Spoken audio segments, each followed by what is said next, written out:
Para el examen de las bibliotecas son para el verano podéis hacer dos cosas. Podéis hacer una exposición oral o podéis hacer un examen escrito. Yo me imagino que todo el mundo va a querer hacer un examen escrito, pero si quisierais hacer una exposición oral, aquí tenéis las instrucciones, que es básicamente que tiene que ser un texto argumentativo en el que me expliquéis qué pensáis de la obra de una forma argumentada, con una introducción, con una tesis, con unos argumentos, con una conclusión.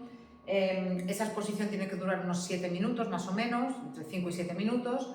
Podéis ayudaros de media cuartilla de folio o de 2 diapositivas de PowerPoint para esa exposición, y luego habrá un turno de preguntas a partir de lo que habéis dicho, pues yo os voy a preguntar. Me han dicho, por ejemplo, que el personaje que te ha resultado más incómodo ha sido el de Basilio, ¿vale? ¿Por qué? Ese tipo de cosas. En fin, si la quisierais hacer, me tenéis que avisar porque la haréis a las 4 del miércoles antes del examen, Pero bueno, como me imagino que eso no va a pasar, modelo de examen escrito me refiero, Mirad, el modelo de examen escrito lo tenéis aquí y después aquí lo tenéis en forma de cuestionario, de manera que si no quisierais, mejor dicho, si quisierais hacer la práctica de esta forma, lo que podéis hacer es resolver el cuestionario, mandármelo y después yo os lo corrijo. Y os digo más o menos si vais bien. No tenéis muchos días, pero yo creo que lo podéis hacer. Y a lo mejor no responder todo el examen, porque como no os va a contar para la nota, a lo mejor lo que queréis hacer es la pregunta de contextualización, que no sabéis exactamente por dónde tirar. Entonces, nada, a partir de la pregunta de contextualización, respondéis lo que penséis que tenéis que responder y me lo enviáis. Y yo os lo corrijo y ya está. Y entonces os digo si más o menos vais bien. Lo tendréis que hacer entre hoy y mañana, porque si no... Pero vamos, no es necesario. Esto es, simplemente tenéis el examen aquí por si alguien lo quiere hacer, y si no, lo tenéis aquí en forma de documento en PDF. El examen va a ser muy parecido a este examen que tenéis aquí. Pensad también otra cosa. Si por cualquier cosa tuvierais que ir al examen final o queréis ir al examen final, en el examen final también va a haber 2 puntos para la lectura y va a haber también preguntas de este tipo, porque claro, si la lectura vale el 20% de la nota total del curso, lo lógico es que en el examen final, sobre 10 puntos, haya también 2 para la lectura. Ya sabéis que al examen final podéis venir si no habéis aprobado o si queréis subir la nota. Y en cualquiera de los 2 casos tendríais preguntas de la lectura de las bicicletas. Mirad, la primera pregunta va a ser una pregunta de contextualización. ¿Qué es una pregunta de contextualización? En las preguntas de contextualización, básicamente, lo que vosotros tenéis que hacer es explicar un fragmento del texto como si la persona que os está corrigiendo el examen no hubiera leído el libro. Y entonces le tenéis que explicar qué está pasando en ese fragmento, qué ha pasado inmediatamente antes, qué va a pasar inmediatamente después, en qué momento de la obra nos encontramos, si es al principio, si es por en medio, si es al final, quiénes son los personajes que están hablando y cualquier cosa que sea importante para que, repito, una persona que no haya leído la obra pueda entender qué es lo que está pasando aquí. Eso es lo que significa contextualizar. Cuando yo pongo fragmentos para contextualizar, os podéis imaginar que lo que no hago es esto. Venga, este de aquí. No hago esto, sino que elijo fragmentos que sean muy significativos por alguna razón. ¿Habéis leído la obra? Entonces, es muy probable que identifiquéis este fragmento como uno de los fragmentos realmente importantes de la obra.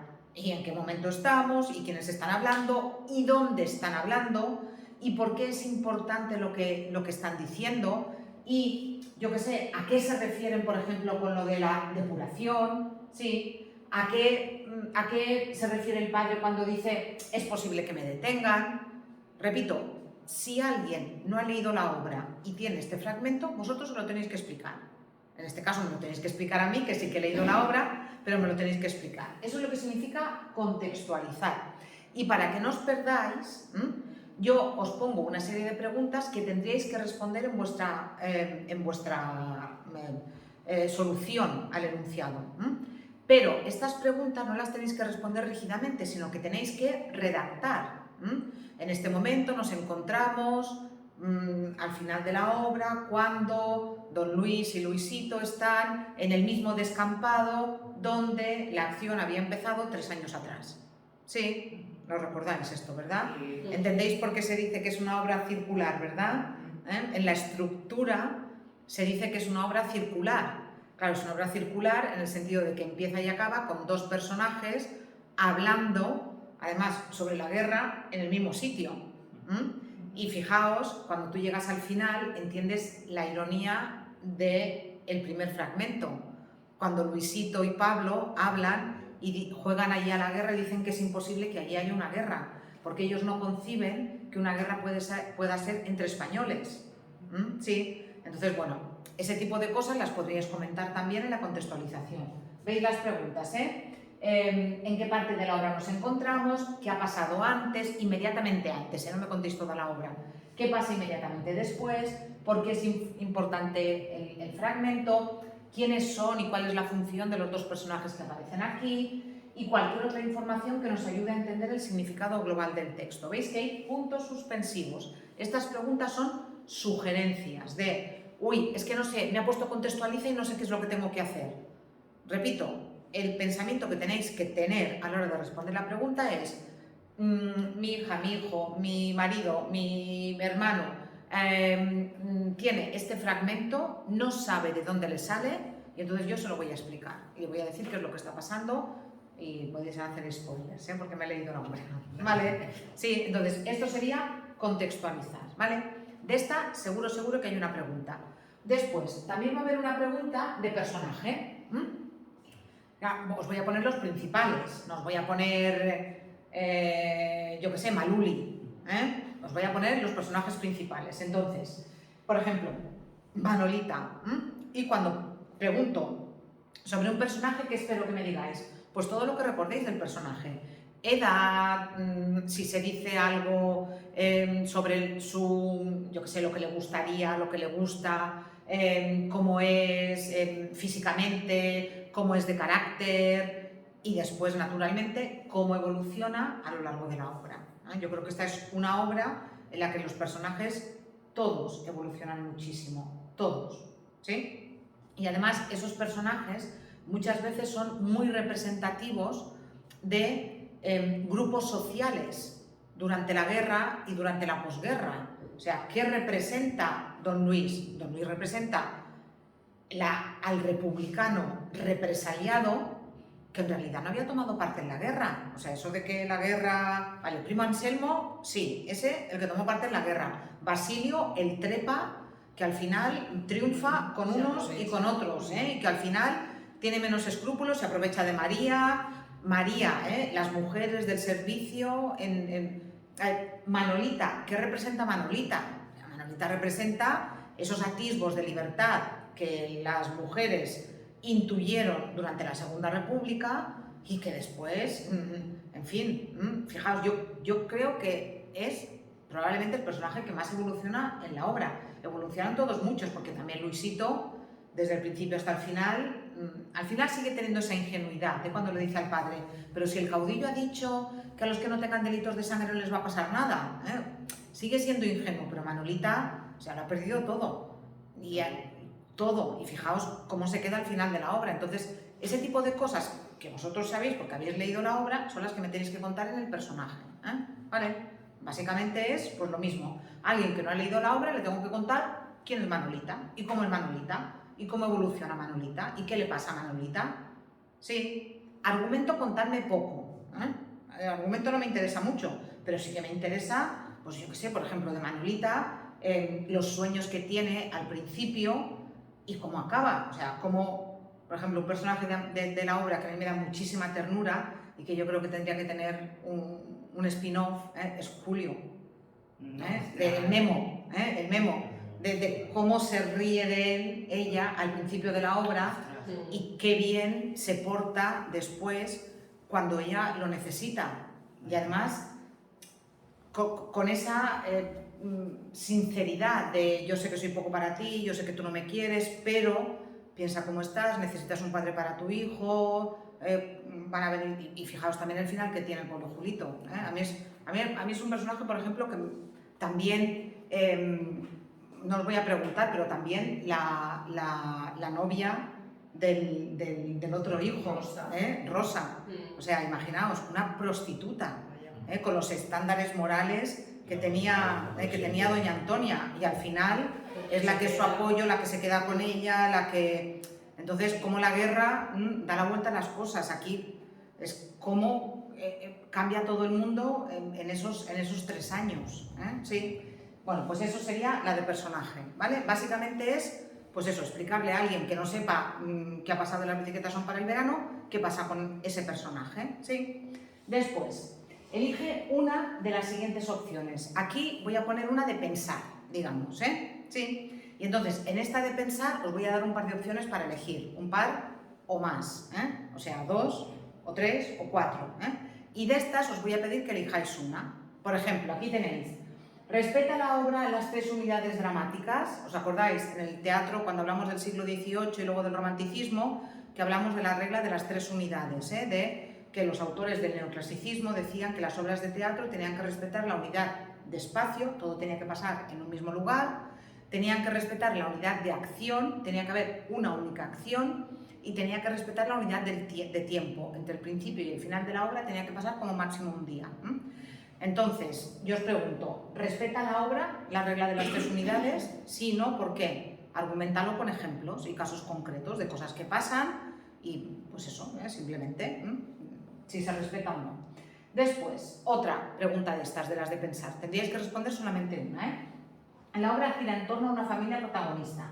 ¿De cuál se trata? No obstante lo anterior, ¿se podría decir que estamos ante un personaje colectivo? Un personaje colectivo es un personaje individual en una obra, pero que en realidad está representando a un grupo social, a un grupo de edad, a un grupo... Esto se hace mucho en las teleseries españolas, que hay un niño, un abuelo, una abuela, una criada, un andaluz, un madrileño, sí, para que todo el mundo, esto se veía muy bien en series como Médico de Familia, para que, como eran series de estas que llamaban familiares, para que todo el mundo se pudiera sentir identificado. En este caso, yo creo que sí, yo creo que la familia de Don Luis está representando algo muy concreto, entonces sería argumentar eso simplemente, no digo más por si os la pongo.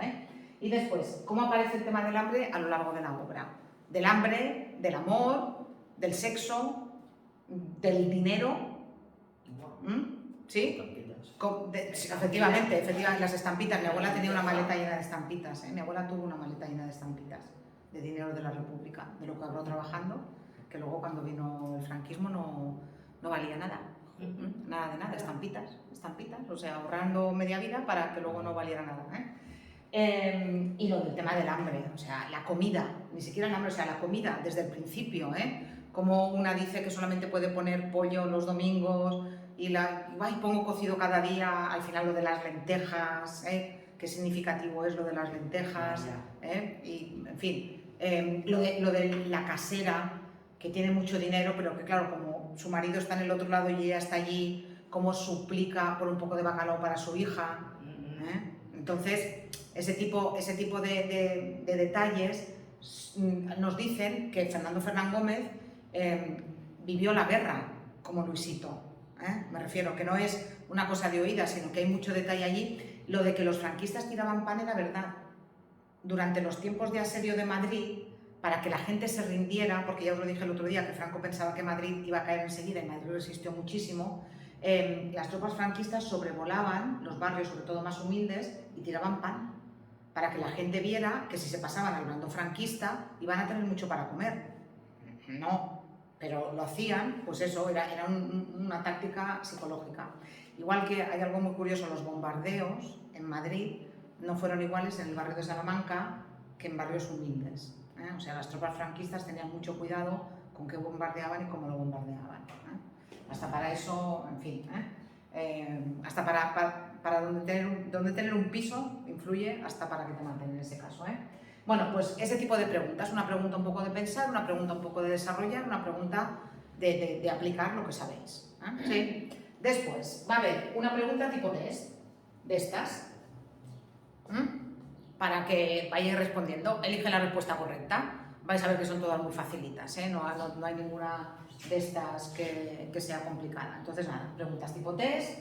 Después, una pregunta de estas, voy a elegir unas frases que sean unas frases muy significativas que podéis identificar enseguida para que me digáis qué personaje la dice, a quién se la dice y en qué circunstancias o qué contexto, es decir, en qué momento. Por ejemplo, para ese empleo te vendría bien la bicicleta que te iba a comprar cuando pasase esto. ¿Te acuerdas?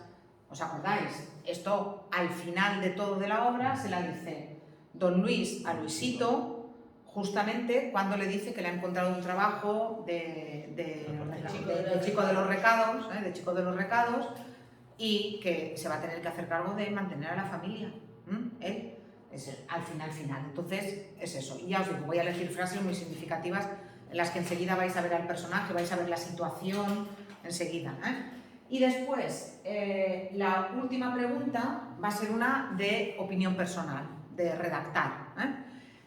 Por ejemplo, imaginaos un caso como este. Os piden que para el anuario del centro hagáis un articulito sobre las lecturas obligatorias de este año. Y lo que yo os pido es que me expliquéis lo que habéis aprendido leyendo Las bicicletas son para el verano. Otra de estas podría ser, por ejemplo, imagínate que a tu hijo o a tu hija le ponen para leer Las bicicletas son para el verano y le da una pereza que se muere. Entonces tú le escribes una cartita explicándole algo de la obra para animarlo a leer la obra. O otra podría ser, por ejemplo, si piensas que Las bicicletas son para el verano, es una lectura adecuada para un adolescente. Si no, ¿por qué? Sí. Entonces, básicamente eso, una de redactar, pero que sea de opinión personal. Es para no preguntaros, escribe un texto argumentativo explicándome qué te ha parecido Las bicicletas son para el verano, que me aburro yo y os aburrís vosotros. ¿Vale? Entonces, por ahí vamos a ir. Hay algunos a los que no les gusta mucho escribir, que en este examen van a tener que escribir, pero no he tenido ningún alumno, desde que pongo Las bicicletas son para el verano para leer, que hace muchos años, que habiendo leído el libro saque mala nota en este tipo de exámenes. Son exámenes que en general ayudan a subir la nota y son exámenes para que os luzcáis y para que demostréis que os la habéis leído, pero no solamente que os la habéis leído, porque si fuera eso solamente os pondría un examen tipo test, sino para que me demostréis que la habéis entendido, estáis a punto de titular, estáis a punto de ser graduados en secundaria obligatoria. Entonces, para que demostréis lo que habéis aprendido, básicamente. ¿Vale? Sí.